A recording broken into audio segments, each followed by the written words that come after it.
নতুন সূর্য ওঠার মধ্য দিয়ে শুরু হলো একটি নতুন বছর। সকলের জীবনে এই নববর্ষ আসুক পুরনো দুঃখ কষ্ট ব্যর্থতার গ্লানি ভুলে এক নতুন শুরুর অনুপ্রেরণা এবং নবজাগরণের বার্তা হয়ে। নতুন বছরের নতুন প্রভাতে বাঙালির প্রাণের উৎসব, ঐতিহ্য এবং সংস্কৃতির এক অপূর্ব মিলন মেলা Pohela Boishakh. So hello everyone, আসসালামু আলাইকুম। সিনথিয়া ব্লগে আপনাদের সবাইকে স্বাগতম। সবাই কেমন আছেন? আলহামদুলিল্লাহ, আমিও ভালো আছি। আজকে পহেলা বৈশাখ, আজকে আমার মেয়ের স্কুলে একটা প্রোগ্রাম ছিল। তো গত 13 তারিখে আমার মেয়ে স্কুলে যায় নাই, এজন্য আসলে বুঝতেছে না, ঘুম থেকে উঠেই বলতেছে আমি এখন ঘুমাবো, স্কুলে যাব না। কিসের পয়লা বৈশাখ মানে আবল তাবল বলতেছিল আর কি। আসলে যদি স্কুলে যেত, স্কুল যে সুন্দর করে সাজানো গোছানো ছিল এটা দেখে সে আনন্দিত হতো এবং সে স্কুলে যাওয়ার জন্য খুব মানে আগ্রহ দেখাতো আর কি।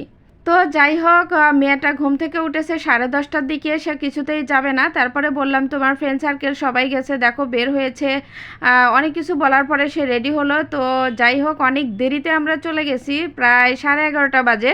প্রোগ্রাম ছিল 9টা থেকে 12টা পর্যন্ত। যাই হোক, আধা ঘন্টার মধ্যে আর কি দেখব, সব কিছু ডেকোরেশন ছিল অনেক সুন্দরভাবে, কিন্তু আমরা যখন গেছিলাম তখন কিন্তু আসলে অনেক সবগুলো এলোমেলো করে ফেলছে, যেহেতু ছোট বাচ্চারা থাকে, যেগুলো সাজানো গোছানো সবগুলো জিনিসপত্র নিয়ে তারা খেলাধুলা করে। আর আমরা একদম শেষ পর্যায়ে গেছি, সেইভাবে আসলে আপনাদের সামনে এইভাবে উপস্থাপন করতে পারলাম না, ভালো কিছু দেখাইতে পারলাম না। তো যাই হোক, ভিতরে ঢুকেই দেখলাম ছোট বাচ্চাদের নাচ হচ্ছে, তো একটু নাচটা একটু ক্যামেরাবন্দি করলাম। সবগুলো বাচ্চারা এরকম করে নাচতেছে, তো সবগুলো আর কি শেয়ার করে নাই, একটু একটু করে শেয়ার করেছি। তবে ছোট বাচ্চারা কিন্তু অনেক সুন্দর নেচেছে, যেহেতু পয়লা বৈশাখ উপলক্ষেই গানগুলো দিয়ে নাচ হচ্ছিল। আপনারা একটু অনুমান করে অবশ্যই কমেন্ট করবেন যে গানগুলো কি হতে পারে, যদি আন্দাজ থাকে একটু কমেন্ট করবেন দয়া করে।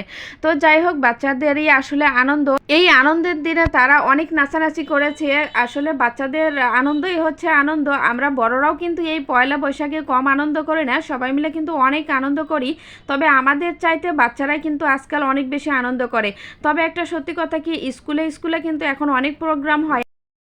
এই প্রোগ্রামের ফলে কিন্তু বাচ্চাদের মন আরও বেশি প্রফুল্ল থাকে, পড়াশোনার প্রতি কিন্তু তাদের আগ্রহটা আসলে বেড়ে যায়। আর অনেক লোকজন ছিল, ওইভাবে ভিডিও করা যাচ্ছিল না, একজনের পরে একজন আসতেছিল, সবাই ছবি তুলতেছিল। তো যাই হোক, তারপরে এর মধ্য দিয়ে কিছুটা সময় কিছুটা ভিডিও এবং ফটোশ্যুট করা হয়েছে। আলহামদুলিল্লাহ, সে আসলে প্রথম দিকে যেতেই চাচ্ছিল না, কিন্তু সেখানে যাওয়ার পরে কিন্তু সে অনেক খুশি এবং ওই 1 ঘন্টার মতো যে সময়টা কেটেছে সেখানে কিন্তু আলহামদুলিল্লাহ অনেক সময় কাটিয়েছে এবং অনেক মজা করেছে। তো যাই হোক, দিনটা অনেক ভালো ছিল। নতুন বছর আসুক সুখ সমৃদ্ধি আর ভালোবাসার বার্তা নিয়ে। শুভ পয়লা বৈশাখ সবাইকে।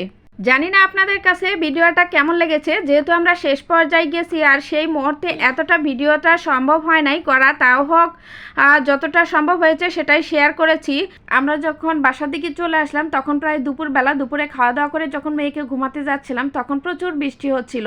আর এই বৃষ্টিতে একটু ক্যামেরাবন্দি করলাম, একটু ভিডিও নিচ্ছিলাম। দেখেন অনেক ভালো লাগতেছিল, আমার বেলগুনি দিয়ে দেখতেছিলাম একটা পুকুরে নৌকা চলতেছিল, তো ভাবলাম একটু ভিডিও করে নেই।